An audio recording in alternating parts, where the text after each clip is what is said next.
I think it would be to connect with people who are different from them, and just in daily life. And, there's always that part of us that wants comfortable. So, we're very happy to mix with people who are the same as us because it's not particularly challenging. But I think to connect people with people, we come across who are very different from us. And that, of course, is the joy of traveling off the beaten track, because you're forced to do that. And what it does is it grows our humanity. So it's less about judging people as different after a while to that natural wanting to connect with others, because our humanity is reaching out to them. And I think that's something that we struggle with because we all live in our little silos. And to realize people have different viewpoints, including political viewpoints, some of which we might find a struggle. But there may be pathways still to connect to that person lovingly and kindly and learn a bit of why they think the way they do or whatever. And I think that's a great growth little practice to do, and brings lots of joy, I think, and surprises.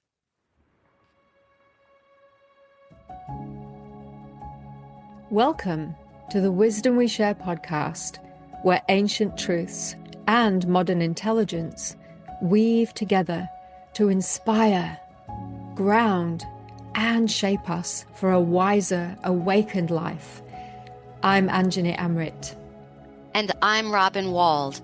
And together we bring you fascinating conversations from the worlds of spirituality, science, and human behavior, so you can connect to your own inner wisdom, joy, and clarity, elevating the way you actually live your life. Today, we are honored to be speaking with Maggie Hamilton, a writer, researcher, and storyteller whose curiosity about why we do what we do, how our lives intersect, and what we reclaim from the past has taken her into remarkable terrain, from social research to spirituality, from children's books to fairy lore, and from sacred places to the invisible landscapes of inner life. Maggie brings a depth and breadth of wisdom that invites us all to live deeper. Her latest book, What Happens to Our Kids When We Fail to Grow Up, is a deeply honest look about the inner teenager that many adults never outgrow, and how this unacknowledged immaturity impacts the next generation. Maggie, thank you so much for being here. It's a thrill. Thank you. You write that the inner teenager in adults is often running the household. What does that mean? And what does it take for someone to actually recognize when that younger part of themselves is steering their behavior? That's a great question. And we see this in a number of little cues. The thing about being a teenager is that we're very focused on our rightness, which means everybody else has to be wrong. When we get choices, we're always looking for easy. What's the easiest option? And it tends to be the option that suits us, not how that option might impact on others. It's also things like when there are arguments, there's an unwillingness to put yourself in another person's shoes because you're operating from a defensive situation, and you're always looking for other people to pick up the pieces.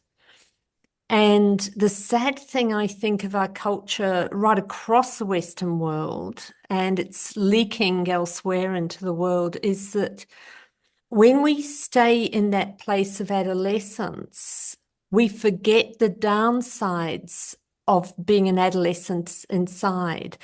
Not feeling any certainty within, a deep certainty of moving forward, that ability to reach out to others and to connect in ways that are deep and meaningful and nourishing, that ability to stand strong in a storm, all those things which we associate with adulthood, which are now it's so devalued in so many ways, are actually strengths which enable us to navigate life at its most difficult and most beautiful.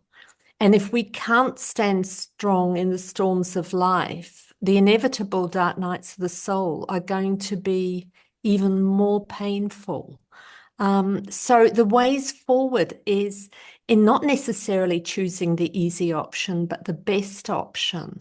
And that might be something that requires a bit of sacrifice from us to benefit the whole. It's about daring to step out and do things that might be inconvenient for us, that grow us up. And then we see the benefit of that for those around us, and the joy flows back. So there are lots of little ways that we can grow ourselves up, and there is a deep satisfaction when we do grow up, because that strength makes us not only a safe place for ourselves, but for those around us. And that's a very powerful thing to be in life.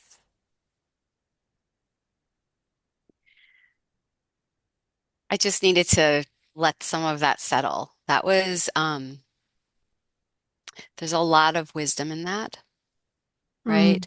I work with teenagers and I absolutely love teenagers. So it's, when you pointed out some of the qualities of teenagers that actually don't really serve our well-being or you know, our wholeness as adults, Yeah, right? yeah. I think that the ones that you pointed out, like, going for what's easy instead of what's best, or focusing on our own story at the center of everything and our own rightness and the inability to maybe take perspective outside of ourselves. I definitely see your point, and I just need to stand up for teenagers Of also and course. say that I also find teenagers in so many ways to be willing to self-sacrifice for their friends, for their family members, for their community. I see teens give up their time, give up their money, give up their energies and their talents to be of service, to make a difference in the world. So I see teens also as quite idealistic and hopeful, Yeah. whereas maybe adults can be more jaded or cynical or pessimistic. I'm wondering, what are the positive qualities of teenagehood that actually could help us be better parents or adults that maybe sometimes as adults we actually lose sight of? Well, of course, there are many wonderful things about being a teenager. And I think as we progress through the various stages of life, then the trick is to take the best parts of each of those decades, those stages with us, and to be prepared to let go those that don't serve us. So, I mean, the wonderful things, many wonderful things about teenagers, their idealism, their energy, their spontaneity, their willingness to try new things. Those are all really wonderful. I guess what I'm looking at is when we take those negative traits into adulthood and we make them as ideals, that it's okay to be all about me and so forth. And, when you get people in their 50s who're still trying to pretend they're 25 and, we've got the Botox and all the other stuff happening, then that diminishes the experience of what it's like to be in your 50s, what the gifts are, what the learnings are, the difficult bits, which are often the deep soul learnings. Sadly, we often learn best when we go through those dark nights. So it's certainly not that I see teenagers as, dreadful. In fact, I've devoted a number of years to really giving voice to the things that they struggle with, that because we're in a new landscape, so many adults don't understand. So I don't want to pathologize, but at the same time, I think we have to put a steely eye on where we're at, because when we look around the world, there's a heap of stuff that just is not working. And I spend a lot of time in Asia traveling off the beaten track, and I'm always blown away by how much more cohesive those communities are, and so forth. And I want that for all, not just our teenagers, but for our whole communities, to make them more whole.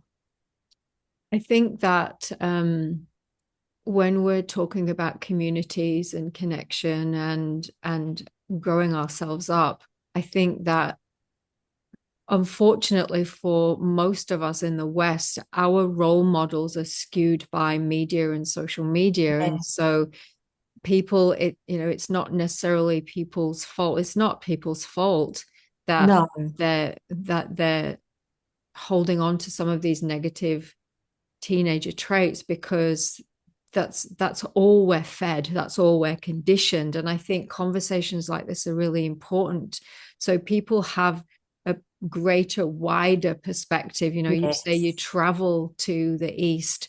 Me too. I do a lot of traveling to the East, and a lot of the culture that is still there in the East is much richer than our culture, Much richer. much richer. And so I think these kinds of conversations, they can be a little bit confronting, but I think if we can get past the discomfort of it and look at ourselves and ask ourselves, well, what if I took Yeah. precedence from a different culture? What if I started to embrace my aging process? What would happen? Yeah. How would I be? How can I find my footing there? I think that we find, and I know from the work I do with people that are moving through into their 50s, especially women, they gain a lot more self-confidence, a lot more sense of power when they can understand and actually embrace the aging process. Yes. So in that, you explore the rise in adult escapism as well. And I really Yes. to get your wisdom around this. So you talk about the need for distraction, rescue, avoidance. So from your perspective, what do you think sits at the heart of this soul immaturity, this, or cultural immaturity, if you want a better word? I think it's exactly as you say, that people have been fed this as the solutions. And I think also we have become lost in the mundane. I love it in Buddhism, where they talk, we look at different parts of the world where people might not have enough to eat, and certainly don't necessarily have the resources that we are blessed to have. And we look at those people and feel very sorry for them, but we don't see our own soul hunger in the West, that we are so hungry, like the hungry ghosts that Buddhism talks about, that when people pass over, their spirits are lost in craving that can never be fulfilled because they're no longer in the material world. And I think it's because so little is sacred to us now. And that's one of the many reasons I love to spend time in the East, is the sacred is very much part of the everyday. And I think what the sacred does at its deepest is it enables us to look at the ordinary things in life. And it might even be what we see as a little weed, coming up between the cracks in the pavement. And we can see the miracle of the life that is. And it's seeing the extraordinary in the ordinary, whether it's in people or nature or whatever. And this explosion of joy and connection. And then I think comes the responsibility to protect that. And I just wish everybody could taste the sacredness that we get in the East. You know, you're walking along a street and you get a whiff of incense, and you go to step into a shop to buy something to eat or whatever, and there's a little offering to the divine, however that is characterized. That is the first thing that people do before they open their shops, as we know. And all these things remind us of the other. And I think when we get trapped in the mundane, it becomes an ever diminishing spiral. And I think this is why we have such huge amounts of mental health issues across the planet. And, you know, this desire just to buy more and more and more to fill this void. And as we know, that's the path that's never going to work. And I feel we're the ones to be pitied, really, on the planet. Maggie, I'm curious what you do to connect with a sense of the sacred and the miracles that abound everywhere on a daily basis. Like, do you have daily practices that bring you into that heightened awareness of the sacredness and the extraordinary? Yes, I do. So I have I meditate every day, and that includes also checking with my chakras and doing a variety of things like that. But I have a profound connection with nature, and I live in the middle of a city. I live in the inner city, and one of my great thrills is to teach and share the ensouling of our cities, so that even if we've only got a tiny pocket park, even if we've only got a beautiful tree down the road, by connecting in with that living being, that sentient being, you develop a relationship and you can develop a dialogue. And there's a lot of wisdom to be had in the rocks, in the ground, in the plants, in the trees. So they feed me. And these and other spiritual practices, I'm very interested in ancestral healing and honoring not just the ancestors of my lineage, but of the First Nations people where I live, but also honoring the fact that the spirit of the land on which I reside, which nourishes me, is living and sentient. So what can I do to help nourish that space? And I find those things just, they make my heart explode with joy. That's not to say that I don't have my dark nights of the soul. I do. And, you know, life has thrown some big things at me, as it throws at everybody. And it's all part of the mix. But I think it's about joy in little things for me. That's where I see the sacred. And I think once you develop a relationship with the sacred, it has a sense of humor, and it does like to delight and surprise us. And I think that's a wonderful thing. I'd agree. I think nature, and science is catching up with what the ancients have already known. There's a lot of Yeah. recent research around actually what being around trees and being in nature does to our biochemistry. It's fascinating. Mm. And it's bringing, which is what I love, scientific proof Yeah. to all of the spiritual wisdom, the ancient wisdom that the great masters have known, the great cultures still are inherent with. I think one of the most confronting ideas that you talk about in your book is how children end up carrying the emotional burden of adults who haven't done this inner work, who haven't Mm. grown these negative aspects of their inner teenager. What kinds of burdens are you seeing, your research, because you are a great researcher, Thank seeing you. kids holding today?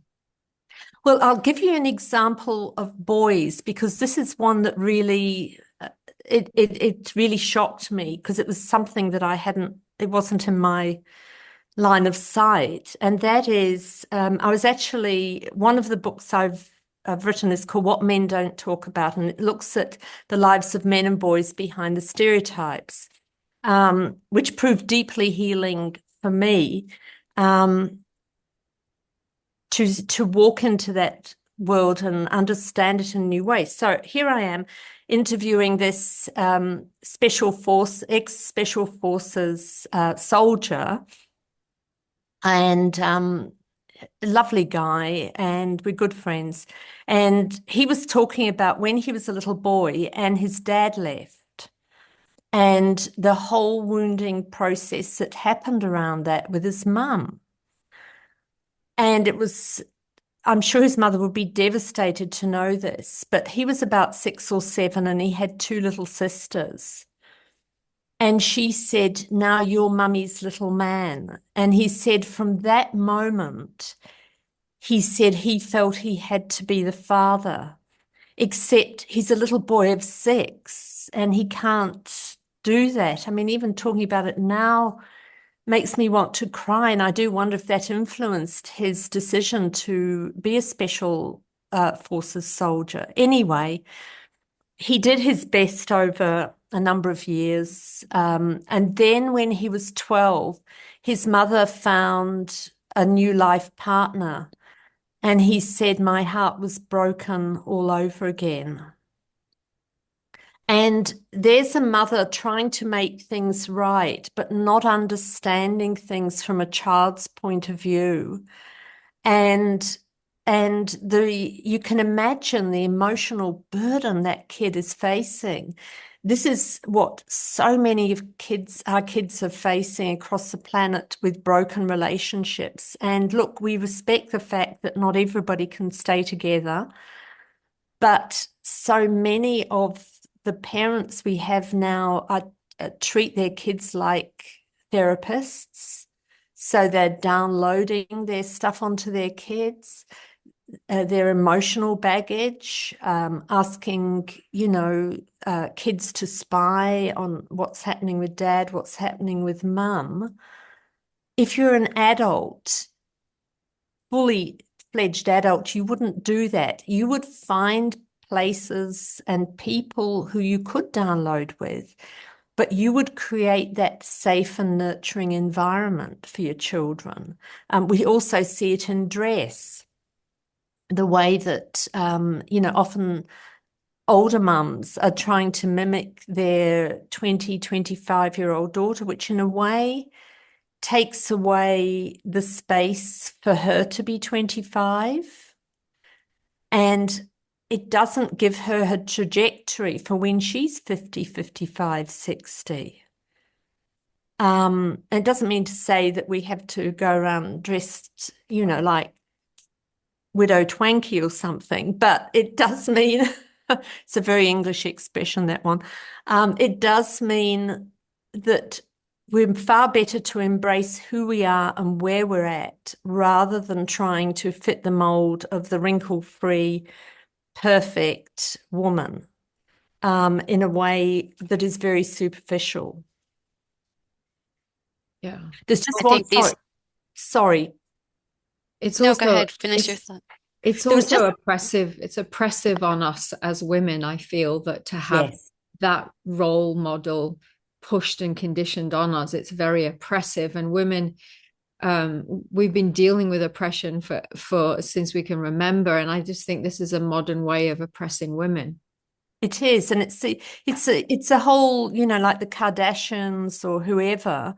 It means that our kids and as adults, we're actually living outside ourselves. We're living outside this wonderful living, breathing temple and vehicle that we have for these few short years. And everything is about how we are perceived. So we're not actually living in our skin. We're not actually owning our talents and our possibilities. I wanted to go back to when you said that you were really fascinated with ancestral healing and the Yeah. story that you just told about this young man and the burden that his mother put on him emotionally in the absence of his father. One of the most profound teachings I ever heard that it comes back to me again and again, I'm not sure I really understand it yet, was from Thich Nhat Hanh, and Mhm. he said that when we really do true healing of ourselves and we come into our own wholeness, that not only does it heal our generations going forward, but it heals our ancestors going backwards. And I'm wondering if you could speak to that, that as we become more conscious and really adult, even if it takes us a long time to get there, but we really arrive at adulthood in our own lives in a way that heals us. Do you understand that that can go backwards through the lineage that we inherited? Absolutely, because we're living in the quantum field, and in the quantum field, time has a very different meaning, and it's a different experience. So I definitely believe the healing that we gain and the growth we gain can go back through the quantum field and forward. And I always ask for it to go in all directions because I think there's probably directions we haven't thought about yet. So all covers it. And I think what we can also do is we can consciously ask that in moments, if we're going for a healing.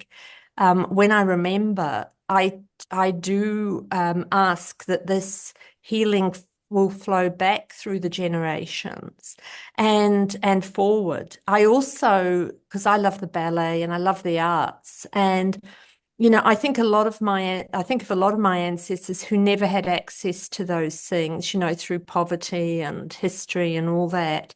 And so when I'm sitting at the ballet, I invite them to come and sit with me and enjoy the beauty of it. And but this can sometimes feel like a burden for people. It's like, oh my God, the family tree, there's so many issues in it. What am I supposed to do about this? And what Spirit has revealed to me is that, pardon me, we gift our lineage our own healing. We're not here to heal every single issue that has come up through time, but we gift our healing and our growth. And that is enough for us as we're still on the journey of growth ourselves. And I love that because it kind of takes away that burden of trying to make every single pain and disappointment and failure right. It also it takes the pressure off. So Yeah. I think that looking at it that way and understanding that way, it takes the pressure off because I know some people that I work with, they do feel that pressure genuinely. They're working on a Yes. path of self-realization, they're doing lots of healing, and they feel a certain pressure or obligation necessarily to do all the healing for their family as well. And I'm saying that because I used to be one of them. I used to want to Yes. rescue everyone. And so I think that's really something that we all need to hear, is that we're not here to heal everyone and everything, No. but in our own healing, that also helps in our generation. And every generation then can build on that. And past generations, it can be healed as well. With just to kind of round off this topic, with the traits of those aspects. So it's not the whole of us. Let's get clear about it. We're not saying adults are all teenagers. We're saying there No, are no. there are aspects of self as we grow up, particularly I believe around the conditioning that we receive in the West that don't grow up, these parts of self. What if Yes. if every adult did one small daily practice to mature themselves inwardly, what would you recommend they could do?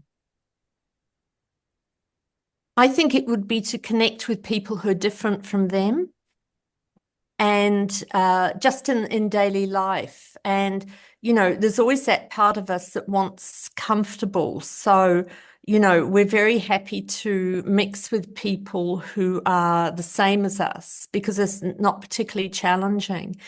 But I think to connect people with people, pardon, we come across who are very different from us. And that, of course, is the joy of traveling off the beaten track because you're forced to do that. And what it does is it grows our humanity. So it's less about judging people as different after a while to that natural wanting to connect with others because our humanity is reaching out to them. And I think that's something that we struggle with because we all live in our little silos.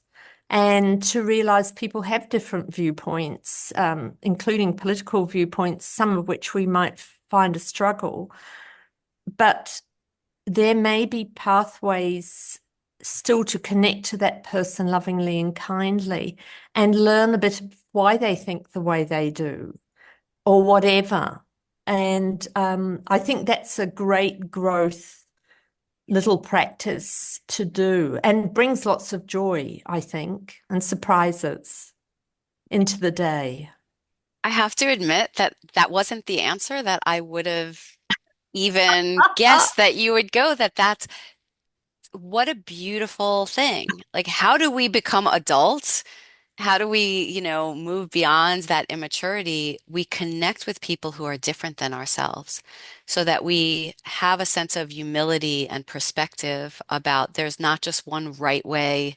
No. I'm not the center of the universe. I'm just one of billions. And there's a real humility in that. How would you suggest parents can go about teaching that to children and Oh, to young people? I love that. And I think that's creating a household where you do have things like volunteer activities or whatever. And also within starting small, if you're having a barbecue, to invite a few neighbors, even of different ages. I think that's a great thing for kids to experience and allow them to do a couple of things, to have a couple of jobs that make that happen. So it might be putting fairy lights up in a tree or whatever.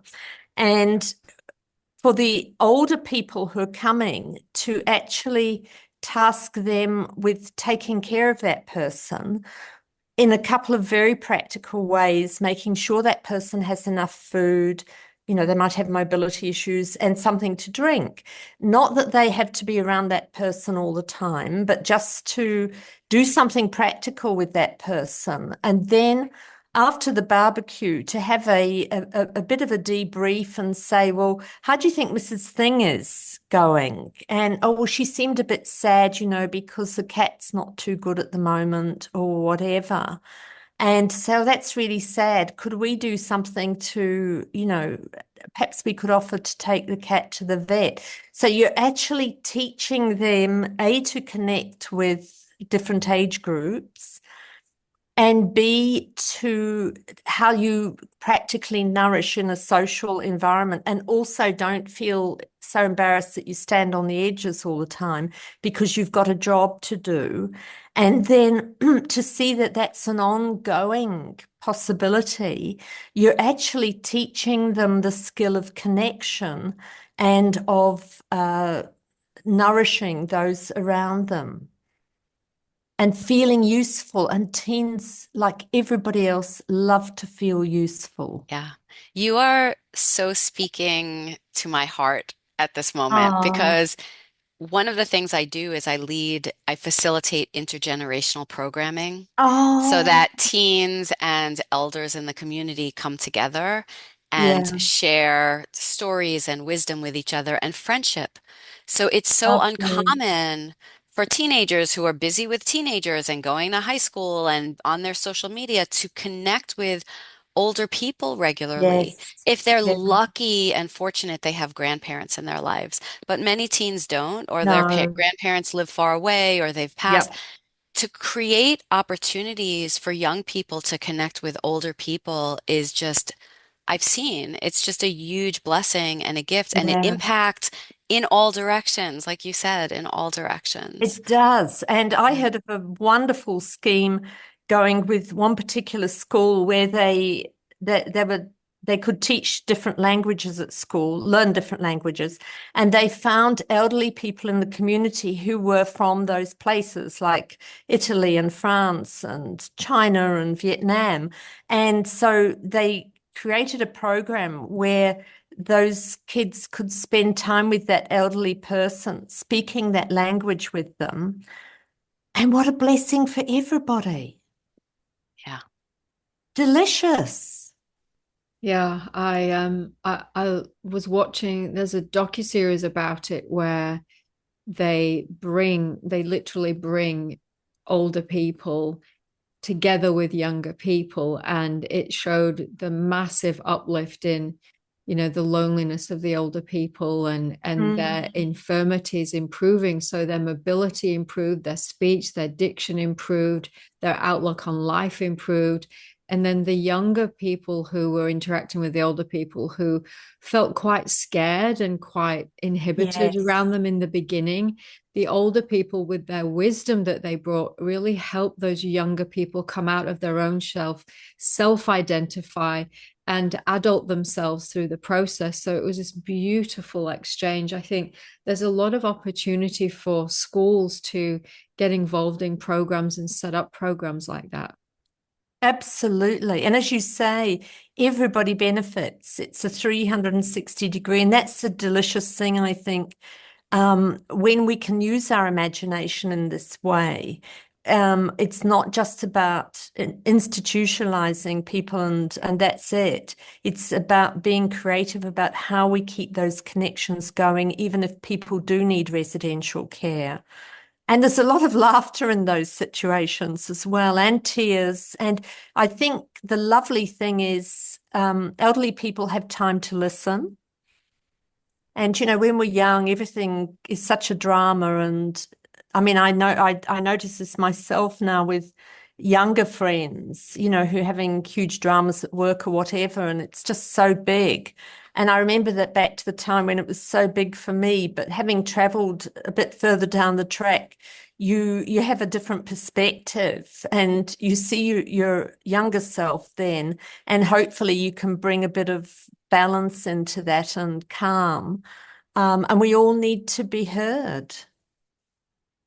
Yeah, I think a big part of our culture is missing, where we lack the initiations that we would have when we were tribal living. There's no initiations to take us through the doorway, the doorstep, into the different phases of our life as we age. And so Yeah, I think that's another contributing factor as to why a lot of people in the West are trying to stay young, because they're our only role models, and unfortunately Hollywood is our initiator. yes. And so what would you have to say about that, around knowing about ancient initiations and stages and phases of life? What's your take on that? I'm a great believer in ritual if it's grounded in something sacred, and it can be very, very simple. And I feel that, life has become a blur for a lot of people. I think back to my dad, who's passed now, but he was an incredible raconteur, and his whole generation were, because they noticed and remembered, because they didn't have this swill of information and stuff washing over them every day. And I feel it's important to create sacred moments for the young people in our lives. And I do it in simple ways, with some of the young people in my life, where, you know, I'll do something with them at Christmas. We might go and have a high tea or whatever if it's a teenage girl. But then we'll go and walk in botanical gardens, and we'll talk about the trees and the flowers, and they'll take photos, and just making it that sacred space between the two of us. It's a dance of memory to connect them into their city in a way that is loving and nourishing. And I'm always surprised that, several years later, they'll remember some incident of that. And I think that's what it's about, is memory, because these become cherished moments. And it's like gathering nuts for winter for a squirrel. Then the dark nights of the soul come, but we've got a few nuts in our bag that can see us through that wintry time. And I think sacred ritual and sacred memories, and sacred really is about life enhancing. It is about the growth of lightness, life, and love. And I think sometimes people feel that sacred's really complex. I think keep it simple, and make it something that just nourishes through its simplicity. And that benefits in all directions. So I actually teach a class. I teach sixth graders as well, and I teach a class this year all about ritual, sacred ritual. Oh, fantastic. I know. I wrote this whole curriculum, and one of the teachings that I came across that I thought was so beautiful is that ritual is the punctuation of daily life. Oh, I Like a love punk, that. isn't that amazing? That punctuation gives us a pause, gives us a break. Yeah. It makes us pay attention. It's not just we're going from one thing to the next thing to the next thing to the next thing in our busy, harried, dramatic lives.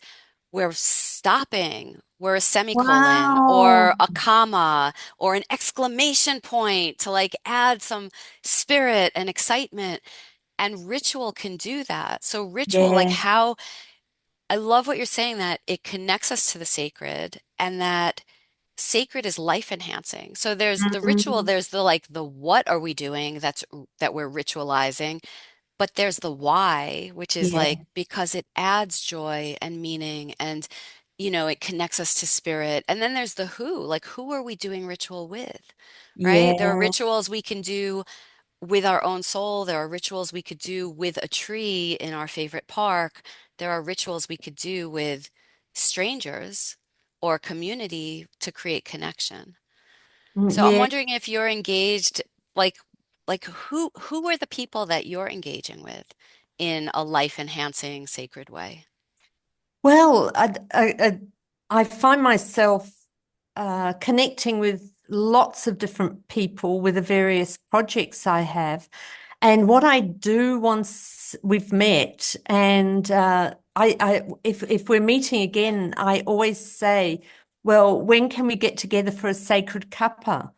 Or a sacred pasta so now they all say that as well, and that's exactly what you're saying. You're denoting that this time it might just be half an hour to have a cappuccino together. This is sacred space. This is time out for us. And yes, so it works a treat. And I this to me this is all about ensouling our lives, but I'm particularly passionate about city life because so much of the planet now lives in towns and cities, and we have often very negative things to say about city life, but cities can be just as soulful as anywhere else. Um, it's how we navigate them and I what we fully bring to agree. them. I fully agree Yeah, with that. And especially for women, because women, if you talk to any Indigenous person, they will say women are the glue to community and yes. society. And women are being increasingly isolated, disconnected, relying on machines, relying on AI, which Mm, disconnects us even more. And especially women coming up to their 50s, it seems that, a lot of women that I work with who are coming up to their 50s are terrified that they're coming yes. up to their 50s and they're like, I don't want to go over that threshold. It's scary and I'm not No. going to look young. And what will become of me, especially if you're single, which a lot of women are. And Yes. one beautiful sacred ritual that a friend of mine did with me for my 50th was to have a ceremony. So, not a birthday party, not getting drinks, No. but at my home, I invited all my favorite people and we sat in Oh, circle and we exchanged thoughts about each other. And then we literally just walked around in the circle on the outside of the circle. And my friend, who was already over 50, took me over into that next phase of my life. oh, beautiful. And what it does, these kinds Mm. of rituals that we can do in cities, we can do in our homes, it allows us to honor that next phase of life, which Yes. we don't have any role models for, but just, No. having these conversations, these are ideas that we can spread and share so that people can have those sacred cuppas. They can have those sacred Mm. rituals as they move into their wise elderhood phase and Yeah. honor themselves in that. And I think that in itself will Mm. bring a lot of maturity. What do you think, Maggie? I think that's right. And, I hear people saying, getting older, it's awful and, you're not noticed anymore. That hasn't been my experience. And I think it's very much tied to how you see yourself. So if it's about having to gain attention, then you're probably on a road to disappointment. But if it's about connecting, then there are so many people out there who want to connect. Um, you have a useful role to play, I think, to hold space. And as we were talking earlier, to hear deeply and see deeply. And that's also what ritual's about. It's apart from discerning how each other's traveling, it's also about seeing and hearing deeply where you are at that moment in time and to set aside the opportunity to step across that threshold in a meaningful spiritual way is very empowering. And it lights the path forward. And I think I love what Ram Dass says, where he says that ultimately we're all walking each other home. And I think if that was our motto, regardless of our age, and we understand that differently at each stage of life and with different relationships, there's nothing better, there's nothing more profound than to help walk each other home. Yeah, it's a beautiful quote. I love Ram Dass. He's one of my favorites. Yes, yes. Um, as we wrap up, and thank you for sharing your wisdom today. As we wrap up, what message would you give to your younger self? I'm interested. I think I would say worry less, love more, and trust the universe more and trust your intuition more. Um, and everything will unfold as it's meant to. I don't now believe that there is only one path for us. I believe that the universe that has flung whole cosmoses into being is so creative. There are many ways we can fulfill our potential. And I think we often get lost in trying to find that one path and hanging on to it for dear life, rather than treating life as a dance, dancing with the atoms, the atoms dance, to dance with possibilities. That's not to say not to have responsibility, but not to be so rigid that we don't see all the signposts. That's a beautiful teaching and wisdom to share, to leave us with. Thank you so much for that. Thank you. How you mentioned that you have a lot of projects going on. I'm curious if you want to just close by telling us some of the projects you're most excited about, or how people could find out more about what you're up to and where they can find your book or other teachings that you've created. Yes, well, I teach ancestral. I have ancestral healing groups. I'm still involved in book publishing, and I work on other people's work, which is very exciting. And I also continue to write books myself. I'm now having a go at fiction. The Last Woman Who Was Hung in England, retelling her story. So and then time in nature and sacred travels.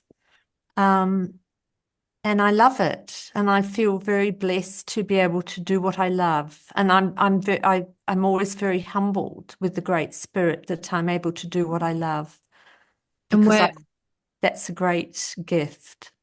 where can people find you, Maggie, online? Yes, probably the best place is my website, which is maggiehamilton.org. And you'll see from there, I have a blog on the fairies, which is really about how to connect in with the spirit of nature. But probably my website's the best place. Thank you, Can't Maggie. wait. Yeah, this has been a really rich and wide spanning conversation, from ways we reclaim our inner teenager to sacred places outside and within us, to the deeper invitations to really live with more integrity and curiosity. You've given us a way of seeing, not just doing something about it. So if this conversation has stirred something in you, please follow all of Maggie's threads, her books. She's done lots of research, written lots of amazing books. I've read them all, and each one of them have opened my eyes to different aspects of life. So thank you for that. Thank you for your time and your presence and your generosity today, Maggie. A great pleasure, and thank you for the opportunity to talk with you both. Thank you Go so well. much. Thank you. Thanks. Thank you so much for tuning into the Wisdom We Share podcast. We hope today's episode sparked some new insight, imagination, and practical tools you can integrate into your daily life. Continue this journey with us by subscribing, sharing, and dropping us a review. Until next time, stay wise.